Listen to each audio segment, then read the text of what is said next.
El humo proviene del edificio de la Gabinete de Ministros en el centro del distrito gubernamental fuertemente fortificado de Kiev. Es otro gran ataque a la capital de Ucrania, una escalada en una guerra ya marcada por numerosos asaltos.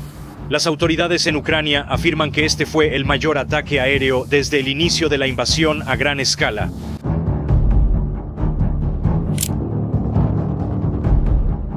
...7 de septiembre de 2025, 6:06 de la mañana. En Kiev, los ucranianos comenzaban sus rutinas matutinas cuando, de repente, el cielo se llenó de drones. Pero no eran solo algunos drones, eran más de 800. Putin decidió escalar el conflicto como nunca antes. Por primera vez desde que comenzó la guerra, un edificio del gobierno ucraniano fue impactado directamente. Ocurría el mayor bombardeo aéreo del conflicto, pero al mismo tiempo algo pasaba al otro lado de la frontera.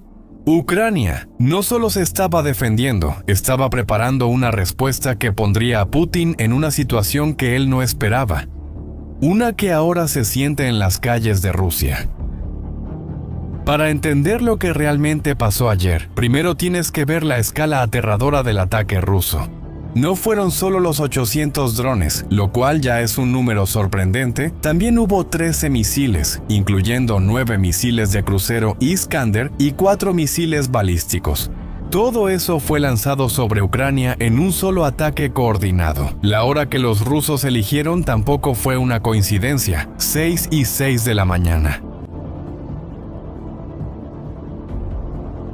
Es el momento en que las personas van al trabajo y los niños a la escuela.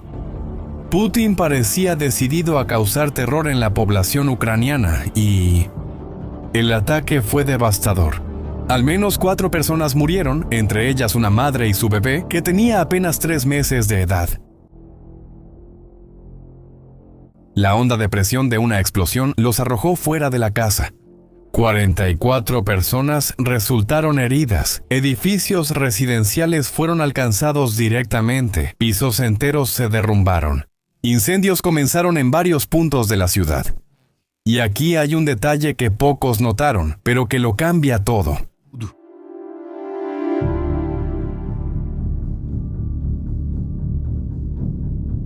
Por primera vez desde que empezó la guerra, Putin cruzó una línea roja.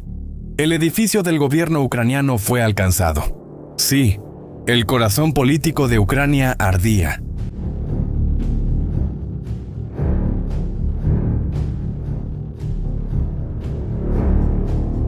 Era un mensaje claro a Zelensky de que ningún lugar en Ucrania era seguro. Ahora, la pregunta que todos se hacían era simple. ¿Cómo respondería Ucrania a estos ataques? Soy la primera ministra de Ucrania, Yulia Sviridenko. Estoy aquí en el edificio del gobierno, donde el primer objetivo en un periodo de guerra total fue alcanzado en el centro de la ciudad de Kiev. Vemos las consecuencias de este ataque, un incendio localizado en 800 metros cuadrados. Nuestros rescatistas siguen trabajando aquí. Putin, bien. Probablemente pensó que sería otro día de terror sin consecuencias reales para Rusia. Pero estaba completamente equivocado. Ucrania cambió su postura en el conflicto hace algún tiempo. De defensores pasaron a atacantes decididos.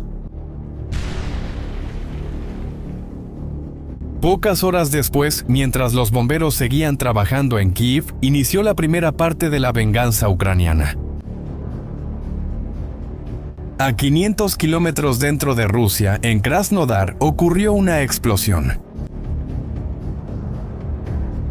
La refinería de petróleo de Ilsk estaba en llamas, pero no era una refinería cualquiera. Era una de las principales del sur de Rusia.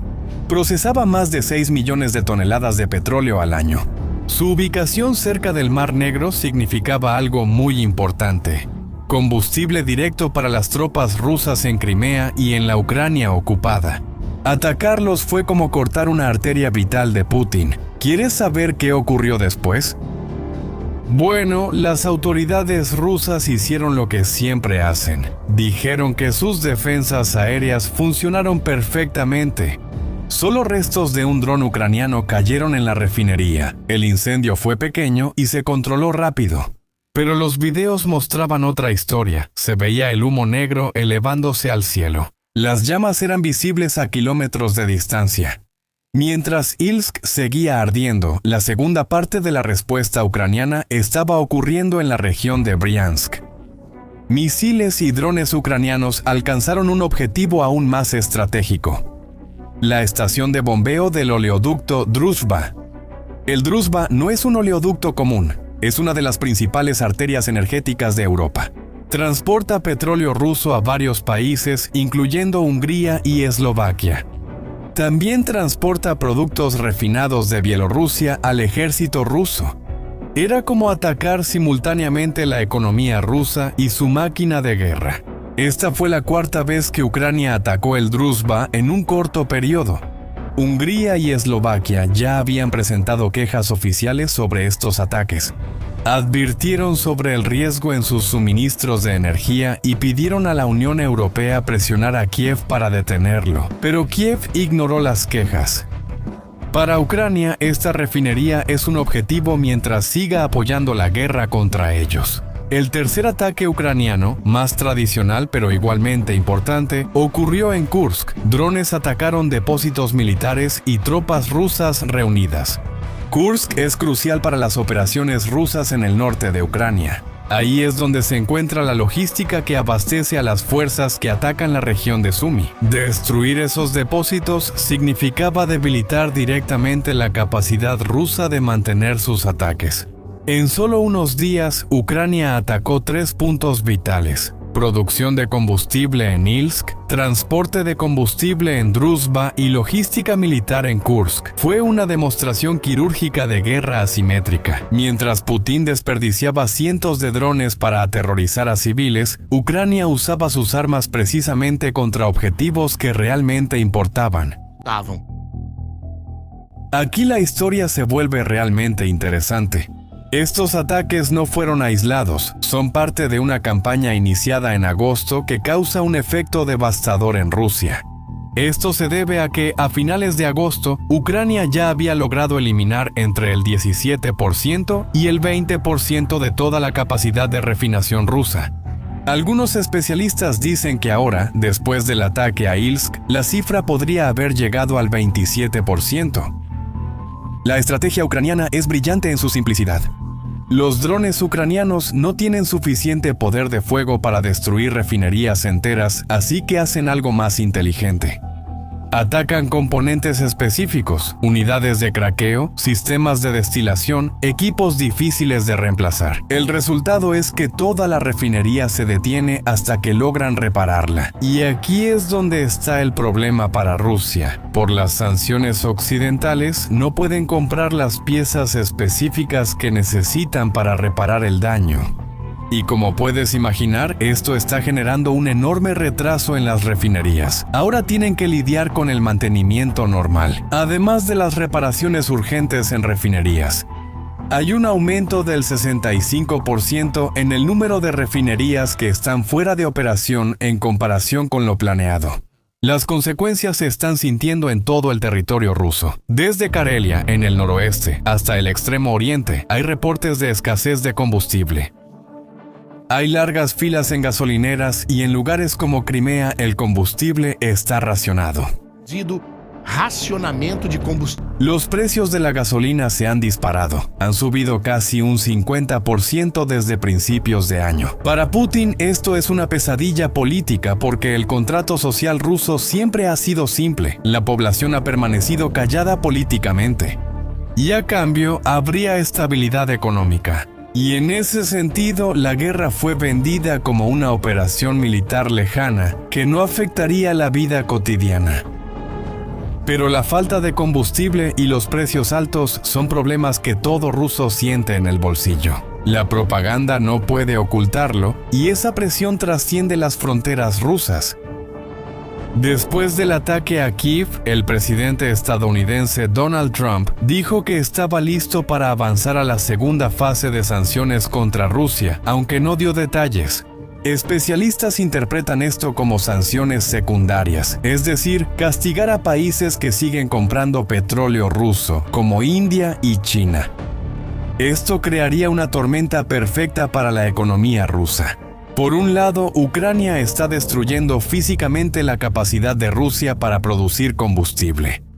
Por otro lado, Estados Unidos puede cortar la capacidad de Rusia de vender petróleo en el mercado internacional. Guerra económica en dos frentes que presiona fuertemente el presupuesto del gobierno ruso. Pero la historia no termina, porque Ucrania tiene un as bajo la manga que puede cambiar las reglas del conflicto. Flamingo. No, el Flamingo no es solo otro dron ucraniano, es un misil de crucero que significa un gran avance para Ucrania. Con un alcance de 3.000 kilómetros, una velocidad de 900 kilómetros por hora y un peso de 1.150 kilos, puede llegar a objetivos en Siberia. Es más del doble del poder de un misil estadounidense Tomahawk. Lo más importante es que Ucrania planea producir más de 200 de estos misiles por mes, ya que es una producción interna. No está sujeto a las restricciones impuestas por los socios occidentales sobre ataques en territorio ruso, lo que le da a Ucrania la autonomía necesaria para decidir cómo y cuándo usar esas armas. Y lo más impresionante es que el Flamingo puede poner prácticamente toda la infraestructura militar e industrial de la Rusia europea en riesgo. Refinerías, fábricas de armas, bases militares y centros de mando pueden ser alcanzados con precisión devastadora. Para Putin, eso significa que la era de librar una guerra segura a distancia se acabó. Como puedes ver, los eventos recientes marcaron un cambio importante. La guerra en Ucrania ahora se ha convertido en algo más que solo un conflicto de desgaste en las líneas del frente. Se ha vuelto una guerra recíproca de ataques profundos. La estrategia de terror de Putin está siendo respondida con un enfoque más sofisticado, el estrangulamiento. Y la pregunta que queda aquí es simple. Mira, Putin logró aterrorizar a los civiles en Kiev por unas horas, pero despertó al día siguiente con refinerías en llamas, oleoductos cortados y filas de combustible en sus propias ciudades. ¿Todo eso realmente valió la pena? La respuesta es, bueno, se está escribiendo en las calles de Rusia en este preciso momento. Ahora quiero saber tu opinión.